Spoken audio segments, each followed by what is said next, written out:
So this is lecture 2 analysis of algorithms. हम दो parameter से करते थे, एक स्पेस कॉम्प्लेक्सिटी और एक टाइम कॉम्प्लेक्सिटी। ठीक है, ये बताता था कि कौन सा एल्गोरिथम सिलेक्ट करना है out of many algorithm. That's the purpose of analyzing the algorithm. Now we measure the performance of algorithm by using these two parameters, that are space complexity, इसको हम space efficiency भी बोलते हैं, और time का भी same, time efficiency. Space complexity क्या रहती है? Memory requirement of an algorithm, कितना उसे मेमोरी चाहिए, कितना उसे स्पेस चाहिए, space complexity specifies the memory required by the code to get executed, code को एग्जीक्यूट करने के लिए कितनी मेमोरी चाहिए। नाउ टाइम कॉम्प्लेक्सिटी क्या होती है? Indicates the CPU time requirements, this specifies the time required by the code to get executed. Now इन दोनों में डिफरेंस यही है कि स्पेस कॉम्प्लेक्सिटी ये बता रही होती है कि memory required by code to get executed कितना है, और ये बताता है कि time required by code to get executed कितना है। Now complexity of algorithm is measure in terms of size of input to the algorithm. Input के साइज पर डिपेंड करती है अपनी कॉम्प्लेक्सिटी। ठीक है, एल्गोरिदम में जितना इनपुट दिया है उसके बेसिस पर हम कॉम्प्लेक्सिटी बता सकते हैं। फॉर एग्जाम्पल, ये समझ नहीं आ रहा होगा, यहाँ पे देखो इनपुट के साइज़ पर कैसे डिपेंड करती है। जैसे सॉर्टिंग प्रॉब्लम देख लें। ठीक है, तो सॉर्टिंग में हम देते हैं sequence of n values. Now continuous n number of values देते हैं, contains n number of values, तो इसकी कॉम्प्लेक्सिटी क्या हो जाएगी? Big of n। मतलब इस तरह से n वैल्यूज़ है तो हमारी n पर कॉम्प्लेक्सिटी डिपेंड कर रही है। ठीक है, वाइल सेकेंड पॉइंट है, while calculating time complexity we focus on basic operations. हम बेसिक ऑपरेशंस पर फोकस करते हैं इस तरह से। सम हो गया, सम ज़ीरो, आई को ज़ीरो से लिया, sum is equal to sum plus A of I. So while calculating complexity we focus on basic operations. Best case, worst case और एवरेज केस भी देखते हैं। Only for some problem we need to consider all of three. Best case कब देखा जाता है? जैसे linear search देखना। ठीक है, लीनियर सर्च के लिए हमें तीनों देखना पड़ता है, बेस्ट केस, वर्स्ट केस और एवरेज केस। ओके, ये थर्ड पॉइंट है। जैसे लीनियर सर्च के लिए तीनों देखना पड़ता है। बेस्ट केस क्या होता है? जब best case is encounter when the value we are searching is present in starting of the list. हम जैसे सर्चिंग एल्गोरिथम लगा रहे हैं लीनियर सर्च के अगर पहले एलिमेंट में ही, जैसे हमें 2 चाहिए और लिस्ट में भी 2, 3, 5, 7 ऐसे दिया हो, तो 2 पहले एलिमेंट में ही मैच हो गया, then this is the best case. Worst case क्या होगा? या तो 2 लास्ट में हो, हम पूरी लिस्ट हमें ट्रैवर्स करनी पड़े और लास्ट में जाके 2 मिले, या फिर लिस्ट में 2 मिले ही नहीं, लिस्ट में है ही नहीं 2, then this is the worst case. Is encounter when value is present at the end और not at all present. Average case क्या होता है? जब वैल्यू इज बीच में कहीं भी वैल्यू मिल जाए। ठीक है, neither at the start nor eight the and. Average case is encountered when the value is found anywhere between, neither at the start or at the end. Now calculating the space complexity of algorithm. Space complexity को calculate करते कैसे हैं? एक तरह से ये समझ लो कि हमने जो ऊपर पढ़ा वो फर्स्ट पार्ट था थियोरेटिकल, अब आएगा न्यूमेरिकल्स। ठीक है, और ये कैलकुलेट करने को फॉर श्योर आएगा एग्ज़ाम में, 100% आना ही आना है। तो इस चीज़ को ध्यान से करो, अच्छे से करो, और इसकी प्रैक्टिस भी थोड़ी ज़्यादा करना। Okay, this concept required practice. Okay, so space complexity of algorithm is equal to space for fix part of the algorithm plus space for variable part of the algorithm. Fix part के लिए जो भी space होता है और variable part, दो तरह के पार्ट होते हैं किसी भी एल्गोरिदम में, एक फिक्स पार्ट होता है, एक वेरिएबल पार्ट होता है। ना ये दोनों पार्ट्स क्या हैं, ये फॉर्मूला याद रख लो, fix part plus variable part. अब फिक्स पार्ट क्या है और वेरिएबल पार्ट क्या है वो देखते हैं।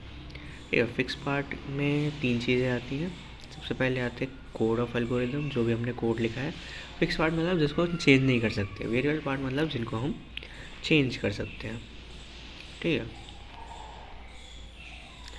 तो फिक्स पार्ट में कोड आ गया। एक तो कोड तो फिक्स रहेगा, कोई भी एल्गोरिदम में हम कोड लिखते हैं वो तो फिक्स रहेगा। ठीक है, इसके बाद है simple and local variable. Simple and local variable local variable तो वही होता है जो हम लूप के अंदर डिफाइन करते हैं, एंड सिंपल वेरिएबल मतलब वही वेरिएबल जिनका साइज फिक्स है, हमने पहले ही डिफाइन कर दिया है उनको। इसके बाद आता है defined constants defined in C और Java, like declaring variable in class. हम क्लास के अंदर डिफाइन कर रहे हैं, हम फंक्शन नहीं बना रहे हैं। एक ये होता है ना कि हम पहले क्लास के अंदर हम क्लास बनाते हैं, फिर फंक्शन बनाते हैं, फिर लॉजिक लिखते हैं, उसके अंदर हम वेरिएबल्स भी डिफाइन करते हैं। लेकिन कई बार हम क्या करते हैं, जैसे लिंक्ड लिस्ट में देखो, हम वेरिएबल्स को पहले ही बना देते हैं। हेड एक वेरिएबल होता है लिंक्ड लिस्ट में, टेल एक वेरिएबल होता है। इसको हम कहाँ बनाते हैं, इसको फंक्शन के अंदर बनाते हैं? नहीं, इसको हम क्लास के अंदर ही बना देते हैं, ठीक है। और फिर उसको इनिशियलाइज़ भी करने का रहता है, करना होता है, इनिशियलाइज़ भी करना होता है फिर उस वेरिएबल को। तो ये होता है डिफाइंड कॉन्स्टेंट, हम उसको डिफाइन करते हैं एक्सप्लिसिटली, डिफाइन करते हैं फिर इनिशियलाइज करते हैं, जैसे जावा में करते हैं। तो दीज आर डिफाइंड कॉन्स्टेंट्स। इसका आता है वेरिएबल पार्ट ऑफ एल्गोरिदम। ना इसमें 3 चीज़ें याद रखना, ठीक है ना, फिक्स पार्ट में। इसका वेरिएबल पार्ट जो है, इसमें वेरिएबल्स और size varies from one instance to another. इसका सीधा सीधा मतलब है, यहाँ पे बात की जा रही है एक इंस्टेंस से दूसरे इंस्टेंस में जब हम जाते हैं तो वेरिएबल का जो साइज़ होता है वो डिफ़र करता है, अलग अलग हो जाता है। जैसे कि अलग अलग यहाँ पे अपना डेटा सेट क्या कहते हैं, इन सब की बात की जा रही है। जैसे अरेज हो गया, डेटा स्ट्रक्चर्स की बात की जा रही है। जैसे अरे हो गया, क्यू हो गया, लिंक्ड लिस्ट हो गया, स्टैक हो गया, इन सब की बात की जा रही है, ठीक है। तो ये सब आते हैं वेरिएबल पार्ट में, क्योंकि इनकी वैल्यूज़ चेंज होती हैं एक इंस्टेंस से अलग इंस्टेंस पे। हम इनमें चलो ओके, इतना इनफ है। इसके आगे देखें तो ग्लोबल वेरिएबल्स पता ही है, जब हमने पढ़ा था, एक था लोकल वेरिएबल, एक था ग्लोबल वेरिएबल। ग्लोबल वेरिएबल में और डिफाइंड कॉन्स्टेंट्स तो बिल्कुल ही अलग चीज़ है। डिफाइंड कॉन्स्टेंट मतलब क्लास के अंदर डिफाइन कर रहे हैं, ग्लोबल वेरिएबल को हम फंक्शन के अंदर ही डिफाइन करते हैं, लेकिन कोई भी लूप वगैरह के ऊपर डिफाइन करते हैं। जैसे कि हमने देखा सम इक्वल टू 0 हमने पहले डिफाइन कर दिया, वो ग्लोबल हो गया। लेकिन ग्लोबल वेरिएबल की वैल्यू चेंज की जा सकती है, क्योंकि हम देखो फिर एक फंक्शन बनाया कैलकुलेट सम करके, उसके अंदर हमने सम जो वेरिएबल था जिसको हमने ग्लोबल वेरिएबल बनाया था उसको चेंज किया ना, sum is equal to sum plus I वगैरह वगैरह, और लास्ट में जब हम आके प्रिंट सम करेंगे तो उसकी वैल्यू अलग आएगी, उसकी वैल्यू 0 नहीं आएगी। तो ये वेरिएबल पार्ट ऑफ एल्गोरिदम में आ गया। इसके बाद आता है रिकर्जन स्टैक। रिकर्जन स्टैक का यूज़ कहाँ होता है, यूज में एल्गोरिदम इज रिकर्सिव ओनली। सिर्फ और सिर्फ रिकर्जन स्टैक का तब यूज़ होता है जब एल्गोरिदम रिकर्सिव होता है, जैसे कि फैक्टोरियल, फाइंडिंग अ फैक्टोरियल, जो कि है रिकर्सिव। अच्छा, ये थोड़ा इम्पोर्टेंट चीज़ है और इसके अंदर और भी सब पार्ट्स आएंगे। So now recursion stack stores the info for each invocation of recursive algorithm.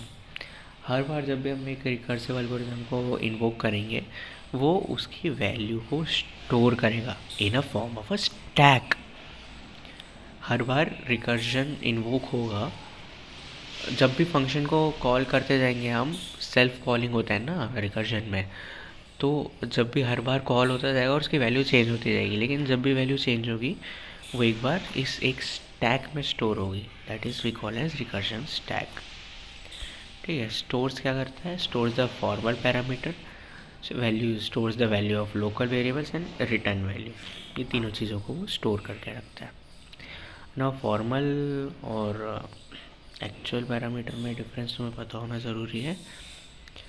जैसे फैक्टोरियल ऑफ 5 दिया है, दैट इज़, तो यहाँ पर 5 जो है वो एक्चुअल पैरामीटर है जो कि हम फंक्शन इन्वोकेशन में यूज़ करते हैं, ठीक है।